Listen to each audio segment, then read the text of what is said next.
او د تنظیم مرکزی صدر او محترم مهاجر صاحب ته درخواست کوم چې راشي او خبرې وکړي. محترم مهاجر صاحب.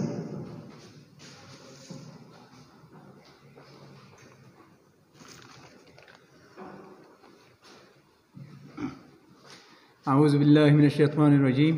بسم الله الرحمن الرحيم.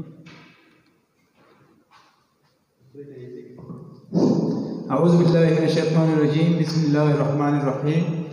خير الناس من ينفع الناس. ये किसने कहा तलब बेताब नहीं है मुझ में,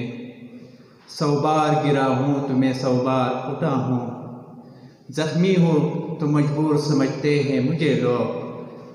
मजबूर सही जाने भी मंजिल तो बड़ा हूँ, इरादे जिनके पुख्ता हो नज़र जिनकी खुदा पर हो, तलातम खेज मौजों से वो घबराया नहीं करते। जनाब फखरुल अबरार से, जनाब जलाल सर, मुली से और नूर रगलो मिलमनो, अस्सलाम वालेकुम वरहमतुल्लाहि वबरकातुह। ज़ खपल टेम पर मिलमनो लोर को टाइम ना लमा नटोनो नबे वज़र टोलो मिलमनो इंतहाई शुक्रगुजारी मा और दारुल नसब फाउंडेशन द तरफा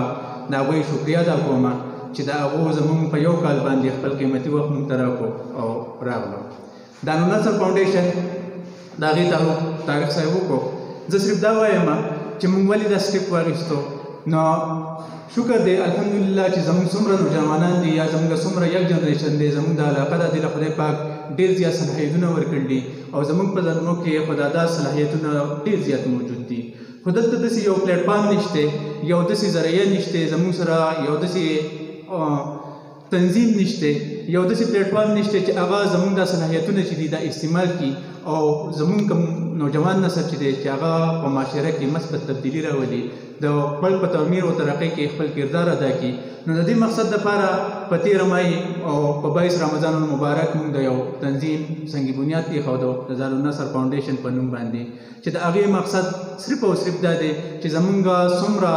نوجوانان دي، څومره ینګ جنریشن دی چې هغوی ته موږ یو داسې پلیټفارم ورکړو چې هغوی خپل وخت په څومره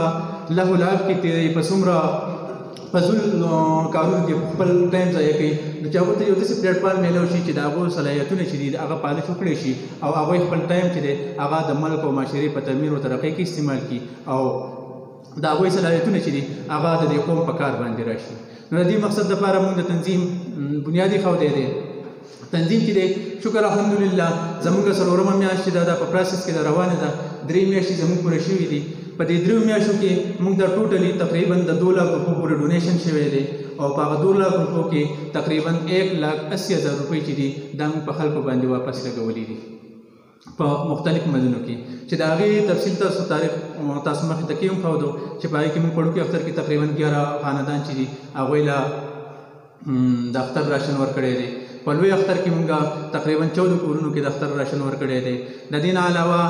تقریبا 14,000 روپۍ چې دي هغه موږ د 100 داسې بچي چې هغوی تعلیم حاصلول غوښته خو هغه پیسونه یې نشو ادا کولی، د هغو د پیسونو په مت کې ورکړي دي. د دې نه علاوه په 14 تاریخ کوم چې یوم ازادي وه په هغې باندې موږ یو ریلي ایښودې وه چې هغه د کوز پو نه شي کولی نه پورن نه بیا د سنیلې پورې موږ هغه ریلي وختې وه او په هغې کې په ګڼ تعداد کې کسان چې هغه شامل شوي وو. او نننی پروګرام چې دی دا هم د دغه سلسلې یو کړی ده او انشاءالله زموږ د عزم دی چې ستاسو سرپرستي زموږ سره وي، ستاسو اعانت زموږ سره وي او ستاسو کوم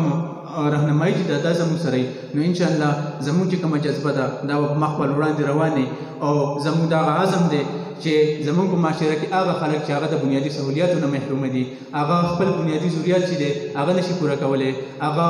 ماښام روټۍ چې ده هغه د هغوی کره نه وي، داسې بچي چې په هغو باندې وږې شپه راځي، داسې بچي چې د هغو په تن جامه نه وي، داسې بچي چې د هغوی پیزار نه وي او په هغو پښو کې غني ځي. نو زموږ د عزم دی چې انشاءالله تعالی چې موږ به په خپل معاشره کې کوم چې صاحب استطاعت خلک دی هغه په تعاون سره د خپل معاشرې نه په کومو خلکو کې چې دا محرومیانې دي دا ختمو او انشاءالله موږ به خپل معاشره کې بیلس راولو او دا عزم به کوو چې زموږ په معاشره کې یو کس وږی اوده نه شي یو داسې بچی موږ وینو چې هغه پتم جامه نه وي یو داسې ماشوم وینو چې هغه خپیا بله ګرځي او داسې څوک وینو چې د محرومۍ د وجه د هغه د سترګې نه یو وخت ووایي وما علینا الا البلاغ